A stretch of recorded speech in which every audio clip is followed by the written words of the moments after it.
Hi, I'm Daisy McCorgrave from the Evening Standard, and I'm here today at ZSL London Zoo for afternoon tea with the giraffes. I'm joined with giraffe keeper Jess, who's going to tell us more about these fascinating animals. Thanks so much for joining us today. That's okay. And how long have you been working here at London Zoo? So I've been here just over 2 years, and I did a lot of volunteering for the Hoofstock section, which the giraffes are part of. But this is actually a new role for me. This is actually my first week as a giraffe keeper, and I'm absolutely loving it. Yeah. And what is it about the giraffes that makes you want to work with them so much? They are such big personalities, they're huge characters. We have 3 females here and they're all so different from each other. They're also just, I find them absolutely fascinating. They've got loads of different adaptations to help them out in the wild, and you can do loads of fun sort of enrichment for them, so making really fun activities for them. Yeah. Cool. And what species of giraffe are they? So we're a little bit of an oddball mix here at London Zoo. So in the past, zoos bred lots of different species of giraffes together, but it's been decided that it's probably best just to breed the same species together. So we basically facilitate a home for all the hybrids that are left around zoos around the world. So we have lots of different species mixed in here, so they're all hybrids here. Okay. What parts of Africa do they come from? So you can find giraffes pretty much spread across southern Africa. So yeah, we have a bit of a project going in Kenya with the Kenyan Wildlife Service, which I can tell you a little bit about later as well. Cool. Which is cool. And what are the names of the current giraffes, and do they have different personalities? Oh, absolutely. So we have all 3 outside at the moment. We have Molly, who's on the far left. She can tell who she is because she's the shortest. Some people say she's the prettiest as well, which I don't think is fair on the other girls. They're all gorgeous in my opinion. Yeah, so she's the shortest. She's got quite light brown spots all over her. And then we have Maggie as well. You can tell who Maggie is. She's usually the first one straight over to food, and she's got quite fluffy ossicones, which are the bones coming out the top of their head. And then we have Alish as well. She's our eldest. She's basically the tallest with the darkest spots as well. Cool. So that's how I generally tell them all apart. Okay. And do you have a favourite or not? I shouldn't have a favourite, but I do love Maggie, the one with the fluffy ossicones, just because she's like me. She loves her food, and yeah, she's just super interactive. Tends to be more interactive with the keepers as well, and she's very pleased when she sees you coming along with some dinner. Aww. Yeah. Yeah. So we know that giraffes have obviously got really long necks. Yes. But they've also got really long legs. So is it hard for them to reach food on the ground? It can be a little bit looks a little bit tricky, but they can actually reach all the way down. So they kind of spread their front 2 legs apart, like they're doing the splits almost, and then they lower their neck all the way down to the ground. And often you'd think maybe they'd get a bit of head rush when they bring the head back up again, but they've actually got an amazing sort of vascular system running all the way down their neck, where their veins and arteries have almost like trapdoors all the way down their neck. Oh, wow. So as they bring their head back up again, the blood flow reaches their head at sort of a normal pace, so they never ever suffer from head rush. So if they do need to reach down, they can, but they mostly actually get most of their water, if they're drinking water on the ground. It's quite a rare occurrence. They mostly get it from the juicy leaves at the tops of the trees. Cool. Yeah. Okay. Yeah. So with their long necks, they can obviously see things from far away. So if there's any kind of predators coming towards them, how else could they defend themselves in the wild? So yeah, like you said, they're fantastic sort of indicator species. So you can find, if they're around a watering hole, a lot of other animals, like perhaps the zebras that are with them. And if a giraffe starts moving on quite quickly, all the other animals will go as well. So they're great sort of lookout species. But if they need to defend themselves, they are incredibly strong animals, and they can run about 37 miles an hour at their top speed. So they can run very quickly away, and they can also kill a lion in one swift kick. Wow. Which I think is pretty impressive. I mean, they look like gentle giants, but if they need to defend themselves, they absolutely will. Yeah, they've got a very powerful kick. Yeah, so very well adapted for defending themselves. Yeah. And we're standing today in front of the giraffe house, Yes. which has been here for a long time.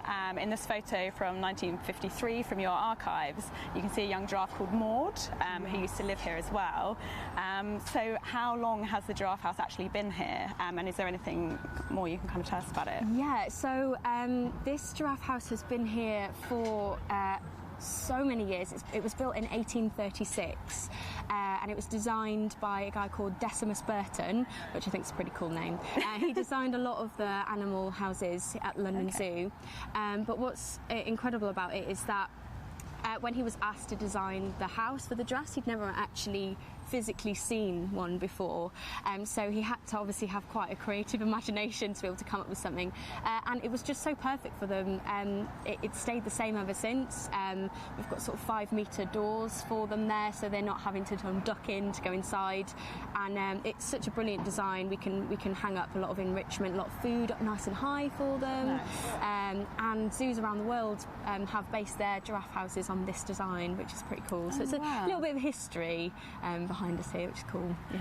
So other than the really high doors, is there anything else that you have in the giraffe house or in the enclosure to make the giraffes feel more at home? So we're always being really sort of creative with all the enrichment that we give to them. Enrichment basically means a method used to encourage their natural behaviour. So they basically like to eat all day long, and to make them kind of more at home, feel like it's their natural environment. Basically coming up with all sorts of ideas of getting things up nice and high for them. And so we've got big feeders in the house full of lucerne, things like that they're going to be eating all day long, and hay, and also outside as well we've got some feeders on the actual outside of the building as well that they can use. But we're always coming up with all sorts of different enrichment activities to get them using that really long tongue that they like to use. Yeah. Cool. So we're actually going to head down now to the kitchen, which is where a dedicated team of zookeepers create food and enrichment activities for the giraffes. So shall we go and take a look? Yeah, go ahead. Let's head on down.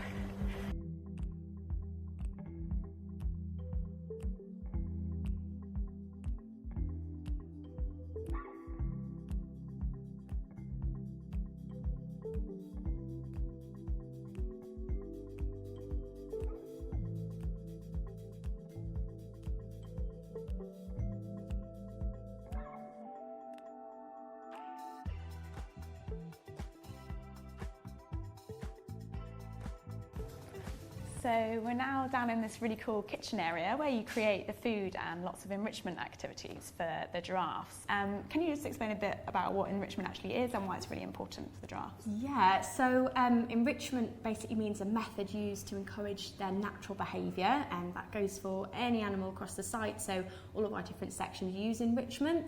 It's basically trying to encourage your sections' animals to use their amazing natural skills. So for example, for the giraffes, they have an amazing long tongue. We want them to use it. Obviously, not amazing at reaching up nice and high, and just making it super interesting for them. Also, knowing your animal as well is important. So for giraffes, they're very food orientated, which is what we love about them. So just making their enrichment change every day. And we've got lots of different sort of things to do that with as well. Cool. So there's lots of really interesting bits in this room. Could you talk us through what a few of the enrichment bits are and what they're made from, that kind of thing? Yeah, absolutely. So we change up the food every day, and we've got all of the menus for all the animals sort of across the board here. And their enrichment will generally be an ad lib of whatever the keeper would like to give them that day. They do have sort of favourites as well, favourite toys and stuff. We use a lot of barrel feeders, which we've got one to make in a minute. Or basically we get a big barrel and cut holes out for them, so they're really having to use that tongue to reach inside, grab the food, pull it back out again. Boomer balls as well, are fantastic. Because they've got the holes all in them, getting them to use that.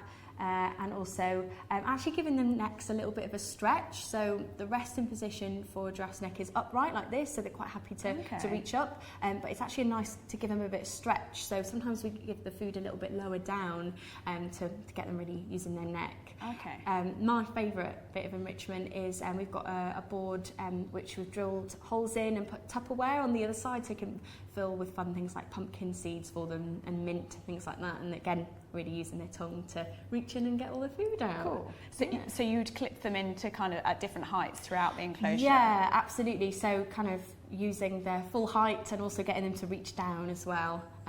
Using things like bamboo feeders as well, drilling holes in that, getting their pellet in, just to make it a little bit more interesting for them and a bit of a puzzle for them as well.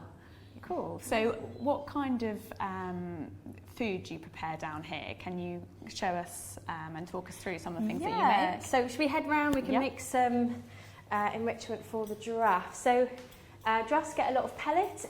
They get some at breakfast and at dinner as well. But for enrichment, we will give them nice fun things to eat. So basically things like spring greens, and we'll be stuffing that inside. So this is one of the barrel feeders that I mentioned before, and it's quite literally the case of getting things like cabbage. We've got some spring greens, curly kale as well. It's great. Molly and Maggie absolutely love kale. Elise does not like kale. Oh, okay. So they do have preferences on what they're eating. And are there any types of food that giraffes can't eat? It's important to know sort of the right quantities that you're giving to them as well. So, for example, they do like a lot of fresh browse, which is obviously what they will live off naturally. So basically eat about sort of up to 35 kilograms of leaves every day. So like leafy branches? Leafy branches, yeah. Now there's certain browse that you can't feed them, and there's certain ones that are quite toxic. So the toxicity will build up. So things like bay leaves, they can enjoy a couple of branches each, but no more than that. Okay. So you've got to sort of know your browse and stuff like that, and we have sort of experts on that on our team as well, who'll be able to sort of look at a leaf straight away and know what tree that is, which is quite amazing as well. And we've talked a lot about what goes into the giraffes, but what comes out of them is quite important as well here at London Zoo, right? Yeah, absolutely. So I think giraffes are amazing to work with for lots of different reasons, but also because although they're such a big animal, their poo is actually really small. It's about the size of a Malteser, and they kind of do little sort of scatterings here and there. So good thing if people want to become keepers and they're not too keen on poo. Well, there we go, giraffe keepers are pretty awesome because there's not too much to clean up. But it's all recycled, used for reused, so it's not going straight to sort of landfill. We also have amazing predator team, and they're things like the lions, the African hunting dogs and the tiger really enjoy giraffe poo as a bit of enrichment for them. So we give them some of their poo, they can put it in a sack for them, pop it in to their enclosure, and they go crazy for it. That's so there we go, yeah.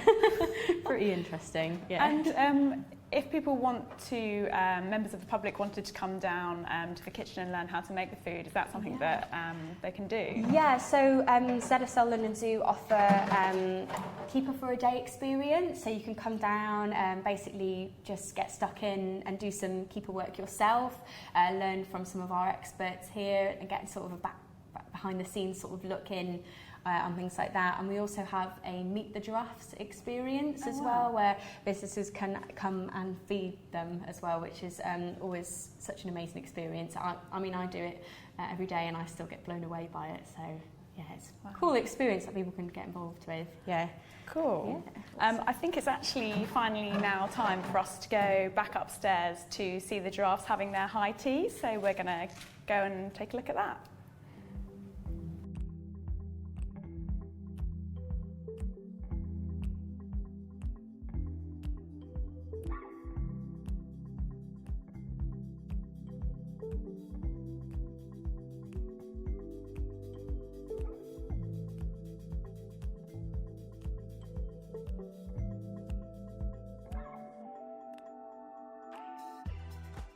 Well, good afternoon, everyone. Welcome to our Giraffe High Tea live talk. My name is Laura. This is Ben. I've been joined by our fantastic, one of our fantastic giraffes over here. This is Molly.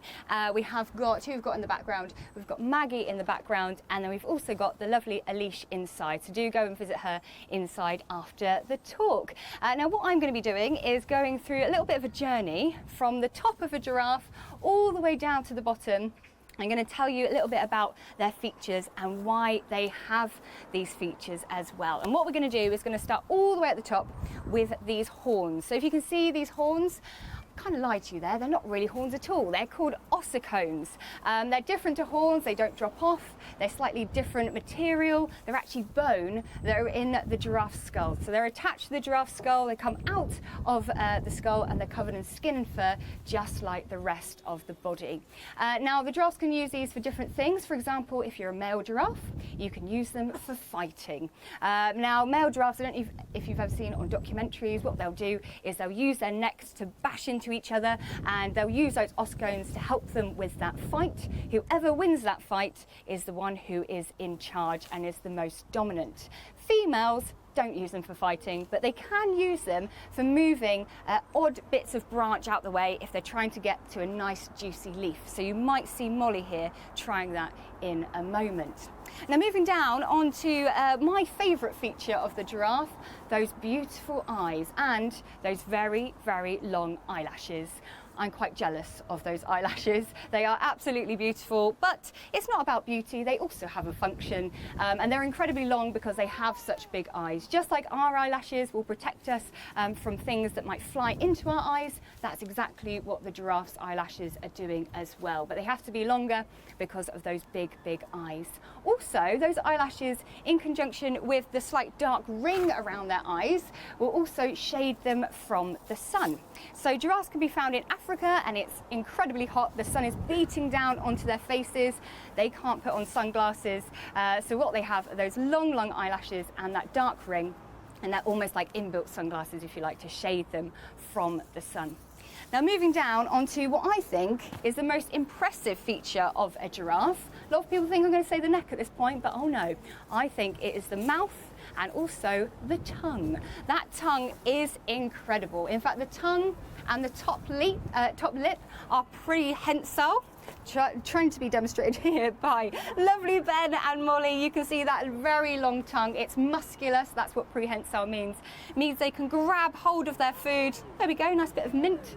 And it's incredibly long, so they can get to the tops of the tallest trees where other animals can't reach. Now you'll notice it's also a very different colour to our tongues. It's kind of a bluey purple colour, and that is to protect them once again from that hot African sun. Giraffes can spend up to almost 18 hours a day eating. Sounds great, doesn't it? Eating 18 hours a day. But they're eating and eating and eating, using their tongue, and if it was pink like ours, it would get horrific sunburn. So it's that colour to keep them nice and protected. Now moving on to the most iconic feature of the giraffe. Can't really see it from here. Oh yes, there we go. Nicely demonstrated by Molly and Maggie at the back. That incredibly long neck. Now this is one of their features that make them the tallest land mammals in the world. Males can get up to about 6 meters in height. Females are just a little bit under that. And calves, newly born calves, are already 6 foot tall. Is anyone 6 foot in the audience? Anyone 6 foot? Yeah, you're the same height as a baby giraffe, if you ever wanted to know that. So incredibly tall animals. And that neck, does anyone have a guess how many neck bones they have? We have 7 in our necks. Does anyone have a guess? 7.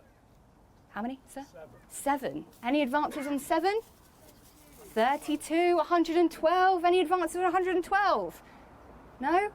Well, it's going all the way back down again. It is 7. We've got some experts here in the audience. Sorry, it was a little bit of a trick question. It's exactly the same as us humans, but of course they are not as small as ours. They are much, much bigger. So it's not how many they have, it's the size of those neck bones. And inside that neck is a very special valvulus system that allows the blood to be going around the body, up into the brain, and it means that if they bend down to get a drink of water, which as you can imagine is quite a far way down for an animal of this size, they can put their heads right back up again and look for danger without getting dizzy. Now, I don't know about you, but I've definitely been sat down for too long sometimes and got up too quick and I get a little bit dizzy. This will never happen with a giraffe because of that special valve system. And they're a really good lookout species as well. So if you're ever around a watering hole with a giraffe and you see it running, I would recommend following it because it's definitely seen danger before any other animal around that area. Now moving down to the overall appearance of the giraffe, you can probably see it mostly on Maggie over there. Their lovely spot pattern, that's kind of a square pattern, isn't it? And they're individual to each giraffe, so no two have the same. They are slightly different coloured. For example, Alicia, our eldest inside, has a slightly darker tone to her spot pattern, and it can vary as well depending on what species you're looking at too. Now these spot patterns can help with camouflage in two different ways. So if you imagine a giraffe amongst the trees of Africa, if there's going to be shadows from the leaves of the trees, it's going to blend nicely with that patterning, and also they can blend in together as a herd. So if a lion was trying its luck, that is their natural predator out in the wild. If a lion's trying its luck to get a giraffe, they'll usually go for one that is on their own, as if it's got a group of giraffes in front of it, it's going to be faced with this mass monster of giraffe and they won't work out how to get those giraffes down. So it's really safety in numbers with that spot pattern. And actually, as we're on the subject of a group of giraffes, does anyone know what a group of giraffes is called? Anyone have a guess? The collective noun. It's brilliant. It's a tower of giraffes. Brilliant, I think, considering how tall they are.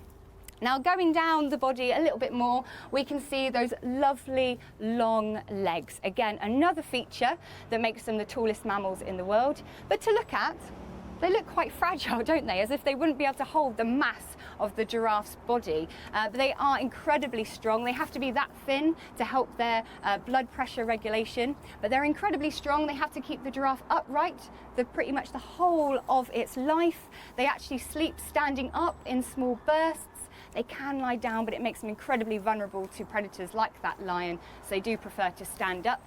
And they give birth standing up as well. And once that calf is born, it's not there on the ground for very long. In fact, mum will give it a little kick of encouragement, and then the calf will be up and running within an hour of its life. So those strong legs are well developed, and that strong survival instinct kicks in as well. And talking of kicking, they also have a very powerful kick. So those powerful legs combined with their hooves, which are about the same size as dinner plates, so very big indeed, they can give a very powerful kick. And once again, referring back to the lion, if the lion gets on the wrong side of a giraffe and it's in the wrong place, the giraffe kick can crush its skull in one go, the lion's skull. Now don't get me wrong, I also love lions, but I think that's pretty cool, that fact, because to look at, giraffes look like they are the most gentle things in the world, as if they wouldn't hurt a fly. But if they need to protect themselves or their family, they can give that very, very powerful kick. And then moving down onto the last feature, you can kind of see it again on Maggie, not so much on Molly, but their lovely long tails, incredibly long tail with that lovely dark hair. Now this tail has to be long because it acts as a fly swat, so flicking away any flies that might be annoying them, and it has to be that long because of it's such a big animal, getting all those flies away from them. So there we go, from the top all the way down to the tail of the giraffe. I'm guessing you guys are here because you absolutely love giraffes as much as I do, yes? Yeah. Now unfortunately they are classed as vulnerable out in the wild. Not a lot of people know that because usually we see them in lots of documentaries, seen quite numerous in their numbers, but unfortunately they are at threat from things like habitat loss, like unfortunately a lot of animals you've seen here today at the zoo, and also poaching is a big threat as well. But here at ZSL London Zoo, we are a conservation charity. We work in over 50 countries worldwide, and we're out in Africa working with the authorities in Kenya to make sure these animals are protected for generations to come. And it's really important mentioning that conservation work in these talks because you guys coming to the zoo today are helping with that conservation work. So thank you so, so much for being here. Now the last thing I'm going to mention with our giraffes today is actually I'm going to take you back in time a little bit, referring to the giraffe house just over there. Now this is the oldest building in the zoo used for its original purpose. It was built in 1836 by the zoo's original architect, Decimus Burton. He'd never seen a giraffe before, he'd never seen a picture of it. They just said, could you please create a building that is big enough and tall enough for an animal that looks a little bit like a mix between a camel and a leopard. Who knows how that would work? They're not related to either of them. But he came up with this design behind us, and it was so successful because of its tall ceilings and tall doors that it's been the prototype for a lot of giraffe houses around the world. And then over time, we've added this walkway, so you guys get to see a great view of our beautiful giraffes. And also it means our keepers can hang up the brows nice and high, and it's a great form of enrichment for our giraffes, using that really long neck and that incredibly long tongue as well, using their brains and also the muscle and the natural behaviour too.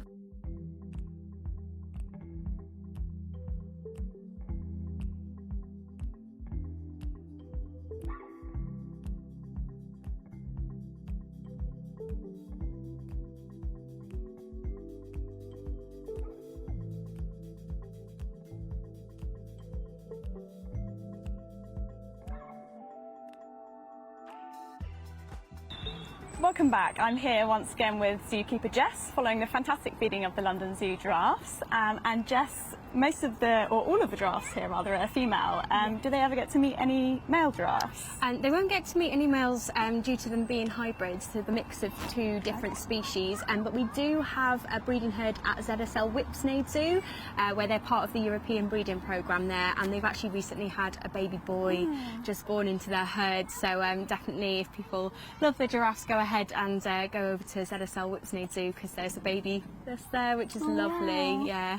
And in the group here, is there a dominant giraffe?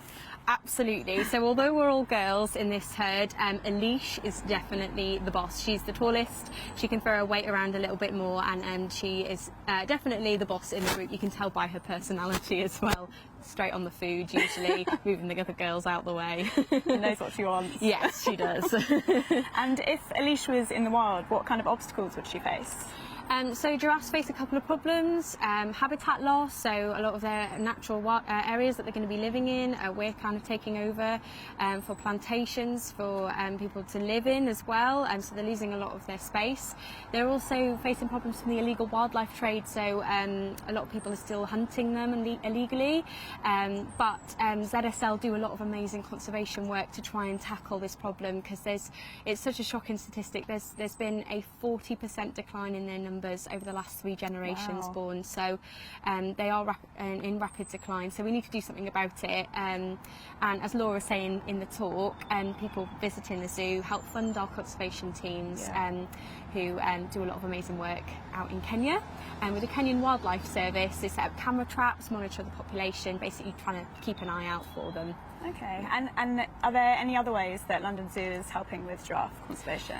So as well as setting up the camera traps, they're helping basically help fund the Kenyan Wildlife Service as well. So basically trying to make as big an organisation of that as possible, because obviously the more people that can help, the more work we can do. And if people actually want to have a little insight into that, we have an Instant Wild app. It's free on the App Store, and people can download it. They can help our conservationists identify the animals in the pictures from our camera traps. It's also super cool. You can kind of see the animals out in the wild, like the giraffes, which is cool. Wow. That's the Instant Wild app.